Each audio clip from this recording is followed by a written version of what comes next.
My daughter called me selfish last Tuesday. She said I was being dramatic and that I needed to calm down. She said all of this from my couch in my house at 2:30 in the afternoon, still wearing her pajamas. I'm 67 years old.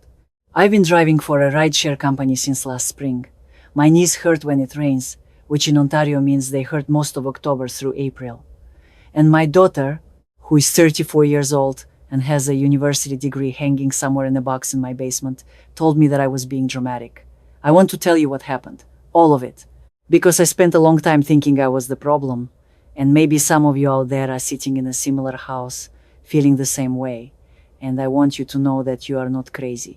My name is Margaret. I live in a semi-detached house in Hamilton, Ontario.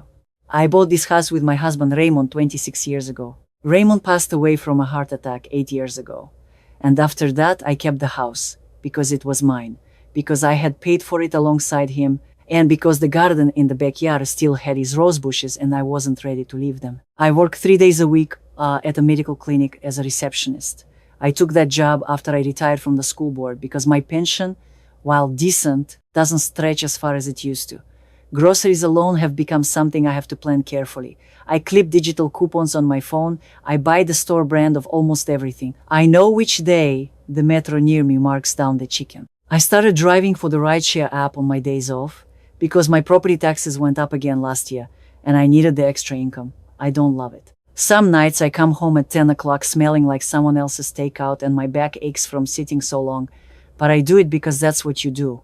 You figure it out. You don't ask someone else to carry it for you. My son moved back in 2 years ago. He had just gone through a separation from his partner, which was genuinely painful to watch, and he had a 9-year-old daughter who split her time between both parents. He came to me in tears one Saturday night with 2 duffel bags, and I said, of course, stay as long as you need. He's 39 years old. He works in IT, or he did, and at the time he told me he was between contracts and just needed a few months to get back on his feet. That was 26 months ago. My daughter moved in 14 months after that.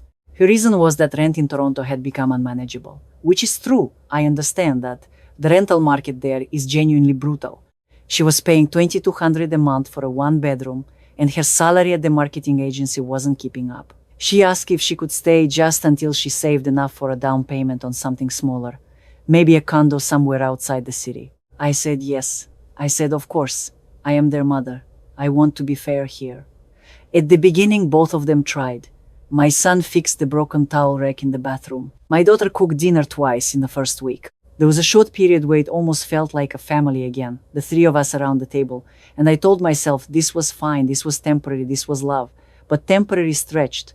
And then it stretched more. By last winter, here is what a typical day looked like in my house. I would get up at 6:15, I would make coffee, I would pack my lunch, because buying lunch adds up quickly when you're watching every dollar. I would leave for the clinic by 7:40. I would come home around 5:30, stop at the grocery store on the way because we were usually out of something, and walk through my front door carrying bags. My son's bedroom door would still be closed. He had stopped taking contracts about 8 months in and told me he was exploring other opportunities. I don't know exactly what that means. What I observed was that he slept until 11 most mornings, spent a significant portion of the afternoon on his computer gaming, and ordered food delivery several times a week using an account I later discovered was linked to my credit card. Not his, mine. He had added himself as an authorized user 2 years earlier when he needed to book a flight, and I had forgotten to remove him. My daughter would typically surface around 10 or 11, make herself breakfast using food I had bought, and then set up her laptop at my kitchen table for what she described as remote work. Some days this seemed genuine.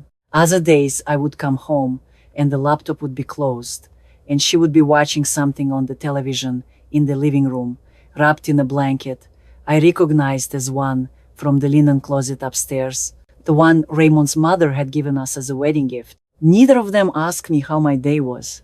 I don't say that to be petty. I say it because after a while, the not asking starts to feel like something. Like you've become part of the furniture. Like the house runs itself and the food appears on its own and the heat just exists without anyone paying for it.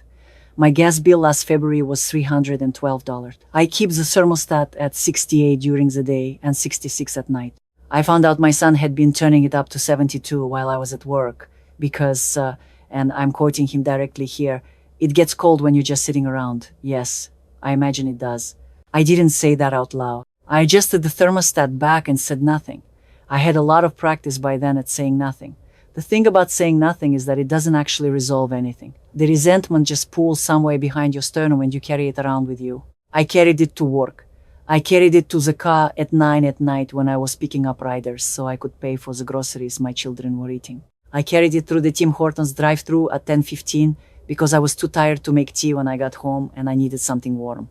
My daughter borrowed my car in November. She asked on a Wednesday, said she needed to return some items to a store and her friend who usually drove her was unavailable. I said, fine, take it. Be back by 3 because I had a driving shift. She came back at 4:40. I missed the beginning of my shift and lost 2 hours of earnings. When I mentioned this, gently, she said she was sorry, but the lineup at the return counter had been incredibly long and there was nothing she could do. She did not offer to cover what I had lost. She did not ask what a 2-hour shift was worth to me. She went upstairs and I heard her on the phone laughing with someone a few minutes later. That was a Thursday.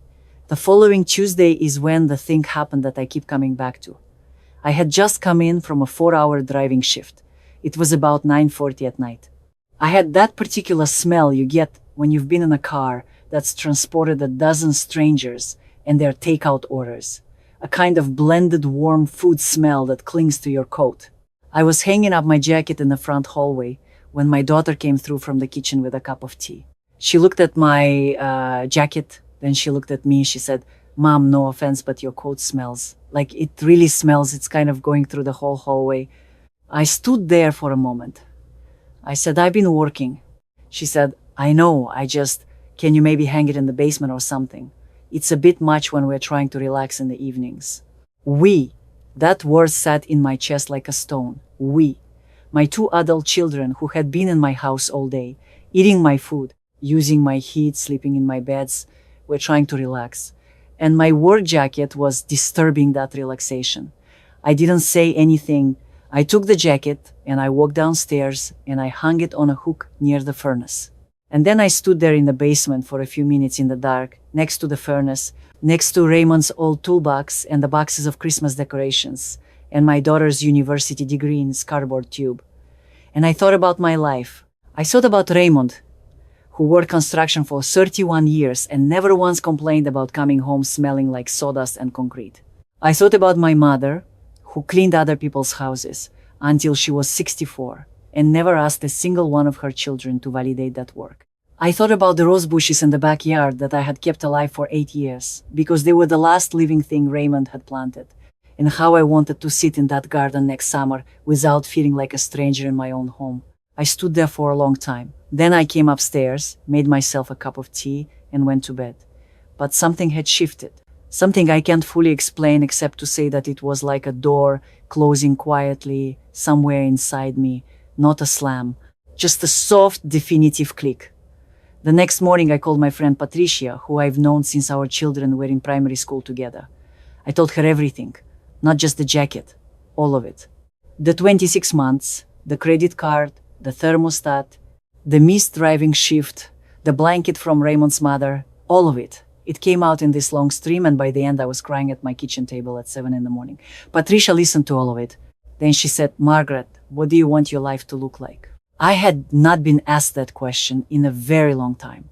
I told her I wanted to wake up in the morning without dread. I wanted to come home at night without mentally calculating who had eaten what and what it cost. I wanted to sit in my living room and watch what I wanted to watch without negotiating for the remote. I wanted to feel like the house was mine. Patricia said, then make it yours again. I didn't know exactly what that meant yet, but I started thinking. In December, I called the real estate agent, not to list immediately, just to talk. Her name was Christine and she had sold houses in my neighborhood for 20 years. She came over on a Saturday morning when both my son and my daughter were still asleep, and we walked through the house quietly, and she told me what it was worth. I sat with that number for several days. My house in Hamilton, bought for $187,000 26 years ago, was now worth considerably more. The market had done what the market does. Christine said I could expect multiple offers if I listed in the spring, that semis in my area were moving quickly, that buyers were hungry. I thought about the rose bushes. I thought about them for a long time. And then I thought about Patricia's question, what do you want your life to look like? I found a one-bedroom apartment in a newer building about 20 minutes away. Ground floor, no stairs, in-suite laundry, a small patio where I could put containers for tomatoes in the summer. The building had a community room where they did things on weekday afternoons. The rent was manageable if I wasn't also covering the costs for 2 additional adults. I applied, I was approved, I put down a deposit. I did all of this without saying a word to my son or my daughter. I want to be honest about that. I know some people will say I should have had a conversation, that I should have set them down, that communication is the foundation of family. And maybe they're right. But I had tried conversations, not dramatic ones, but real ones. I had said more than once, in the gentle way I always say things, that I was finding the finances difficult, that it would help if they contributed something toward groceries, that I needed the car back by a certain time. These conversations happened, and then nothing changed, and everyone went back to their corners, and I went back to driving strangers around at night so I could pay the electric bill. When people show you clearly that conversations don't change things, you have to decide what you're going to change instead. I told Christine to list in February. Winter listings sometimes move slower, but she was confident. We did the photos on a cold, bright Tuesday when both my son and my daughter happened to be out.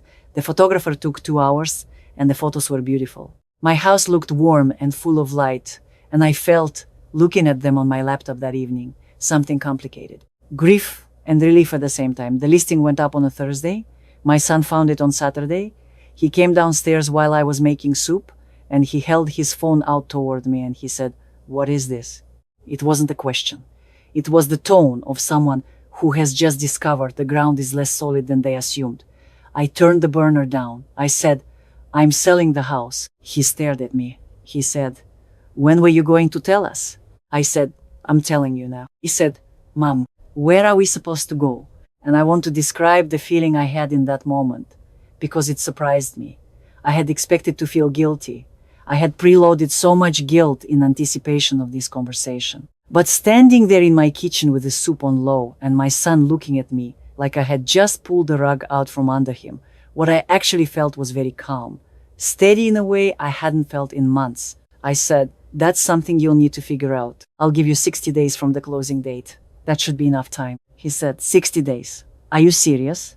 I said, I think 60 days is very reasonable. My daughter came downstairs about 20 minutes later. She had clearly already spoken to her brother. Her face had that particular expression she gets when she's decided she's been wronged, a kind of compressed fury that she learned from nobody because Raymond and I were both fairly even-tempered people. She said, "Mom, I can't believe you're doing this without even talking to us." I said, "I'm talking to you now." She said, "This is our home." I looked at her. I kept my voice level. I said, "This is my home. I've been paying for it for 26 years. She said that wasn't the point, that family didn't just abandon each other, that I was being selfish and dramatic. Selfish, that word. I thought about 9:40 at night and my coat in the hallway and me trying to relax. I said, "I've made my decision." I went back to the stove and stirred the soup. She stood in the kitchen doorway for another moment, and then she went back upstairs. We received 2 offers within 9 days of listing. Christine called me on a Sunday evening, very pleased, and walked me through both. I accepted the stronger one. The closing was set for late April. The weeks between the accepted offer and the closing were not comfortable. My son was mostly silent with me, in a sullen, weighted way that reminded me uncomfortably of when he was 15 and I had grounded him for something I can't even remember now. My daughter alternated between icy politeness and sudden bursts of what I can only describe as lobbying, presenting me with arguments for why this was a mistake, why I hadn't thought it through, why I would regret it. I did not regret it, not once. Not even in the moments when the house was quiet and I looked at the kitchen where Raymond and I had stood every Sunday morning making pancakes and I felt the loss of it like a weight. Grief and relief, they are not opposites. I've learned that. My son, somewhere in the process, did what I always knew he was capable of doing when he had no other option. He called his former employer, picked up a contract, and found a basement apartment in Stony Creek that he could afford.